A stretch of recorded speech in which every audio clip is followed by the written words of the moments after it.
reelected, it takes precedence over everything. Well, we know that, and we don't really necessarily fault them for that.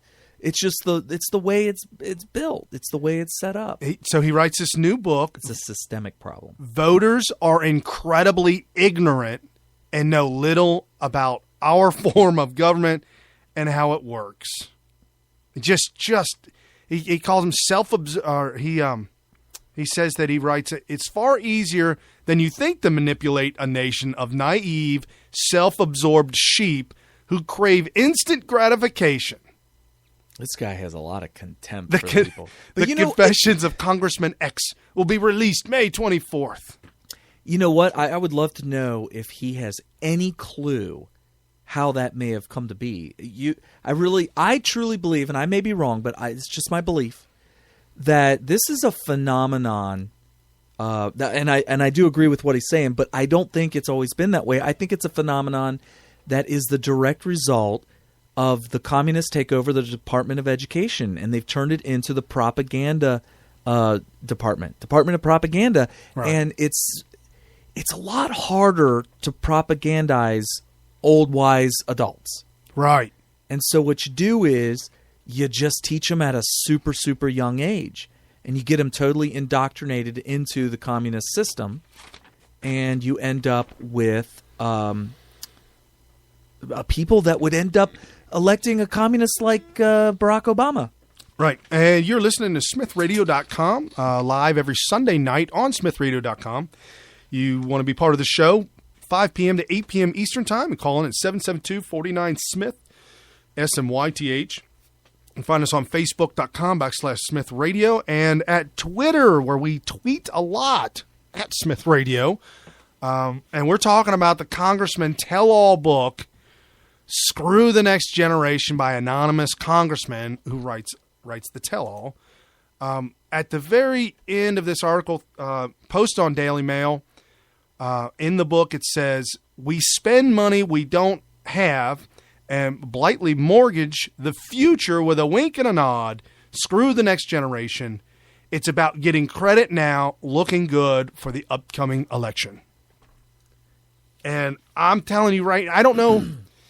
I mean, they say back in the day, back there in 1776, they say that it's only a percentage of Americans actually fought the war, and a fraction of the Americans wanted the change to get away, to break away from King George.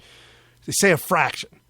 And I'm thinking that fraction right now, if it still holds true, maybe changing the tide to all of this political world, this world that, because we all know it's true. We've been talking about this. We knew as children, and we talk about it as teenagers. We laugh about it.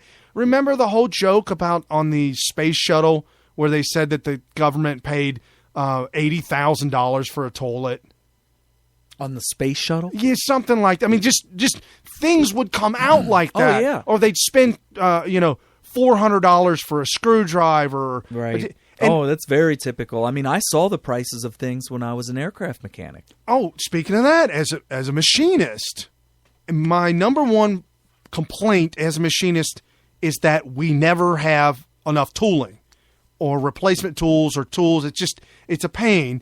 And the reason why that is because tooling is very expensive. All the drills, all the mills, all that stuff is extremely, extremely expensive. And the company has to maintain, you don't have tons of it laying around. Somebody might even steal it. Well, when I was in the Air Force, we had brand new, gigantic, the largest Snap-on toolboxes I have ever seen. And if you don't know, Snap-on is the most expensive toolbox in the world to buy. And in every single drawer were dozens and dozens of inserts and drills and carbide drill, all different. You had carbide drills, inserted drills. You had high-speed drills. You had all the mills you could ever want, all the bits and pieces, anything you could ever dream of. And it was only in one shop with 12 guys in the shop. And we had enough for an entire corporation. And more so. More than I've ever seen in any company ever. And the company I work for now is a multi-million-dollar company. They don't have not even a fraction of that laying around. So there was an excess spending on just the quantity of tools. You could pull open a drawer and dive your hand in like a big giant jar of M&Ms and just pull out whatever you want, stick in your pocket and go home. Oh, people were like taking it with them? You got a project at home. We couldn't do that in ours because we had... Well, you're not supposed to. Well, no, we couldn't because in order to leave, we had to have... There was always an accounting of all tools. And every once in a while, because we were on the flight line. We were on the flight line. Okay, yeah. You may not have been on the flight line. When line. we went to the flight line, our toolboxes were, yes. Yeah. You could. Now, this is storage in the back room, in the shop. Yeah, if you're not on the flight line, people don't realize this unless you've been on a military flight line. Every single tool has to be accounted for at all times. As soon as you discover that you're not 100% sure where a tool is, all flights stop. Shutting the base down. The entire flight line is shut down. And the reason is because that screwdriver that you're not 100% sure where it is right now could be in the intake of one of those engines. And could take down a $20-30 million. Ours were $40 million. $40 million $40 million aircraft. The Harriers, you're right. Right. So $1,000 screwdriver could take down a $40 million Harrier. Maybe if they paid more for that screwdriver, it wouldn't take down aircraft. They should have GPS on it.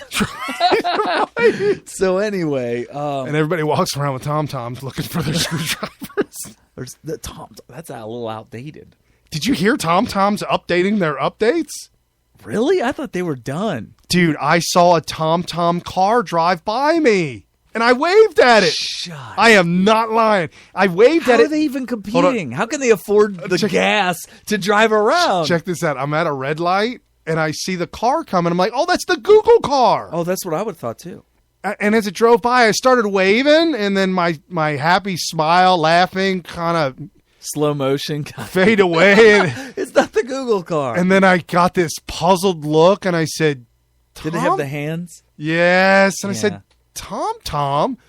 Well, crap! Nobody's going to see me now. You thought you had your claim to fame. Yes, I have seen the Google car though. I've only seen it once, and I wasn't sure what it was at the time because this was early on. Right. I was like, "What is Google doing driving around? And what's that stuff sticking out of it? The big pole with the eye. Yeah, the boom. It looks like something from Star Wars. Yeah, because it has a whole bunch of cameras and stuff like that on it. So, but yeah, TomTom's still around. I don't know how or why. I actually have a TomTom, and occasionally I'll use it because I don't know if you knew this, but when you use your Google navigation, it's like watching 6 YouTube videos at the same time. That's how much data it uses. Whoa. Yeah, it obliterates your data. Well, but everybody's going unlimited now. Not Verizon. Really? But anyway, okay. So every once in a while, if it's here's the thing though. Since I can never update my TomTom, the roads can be out of date. So I have to be going somewhere where the roads being a little bit discombobulated won't be a problem. Okay? So you see that subdivision? That new subdivision? Yeah, there's a shortcut to get through there, but no. We're going around it. We're going around it. So, and also, my TomTom's so old that the battery is useless. So if you don't have it plugged in, it turns off. It doesn't even work. Okay. Wow. Now, when you buy a TomTom, it has a nice battery in it, just like a smartphone, so you can actually unplug it, and it'll be good for like 10 hours if it's charged all the way up. Okay. Now, forget about it. My TomTom, you unplug it, you got about 10 seconds. Okay, so I Googled TomTom. The first thing that comes up, it's an ad. File for bankruptcy? What? TomTom, trademark, GPS online store, 2-day sale, up to 75% off. Oh, that's not a good sign. 75% off. Wow. Wow. Yeah, my TomTom was about $175. Yeah, they're down to $44. Wow. Or even less. So they're hemorrhaging money big time. They got to be. Well, you know, TomTom and the TomTom and the flip phone company They seem to be hand in hand right now. Jeez. That and little digital cameras. You know, I'll tell you what, Tom, I got a heads up for you. Check this out. This will save you. You need to diversify is what you need to do. This will save you. Create and know. Yeah, they got a $329 TomTom called the Rider 5th Edition. Does it allow you to make phone calls? Okay. Does it have a data plan? TomTom, check this out. You ready for it?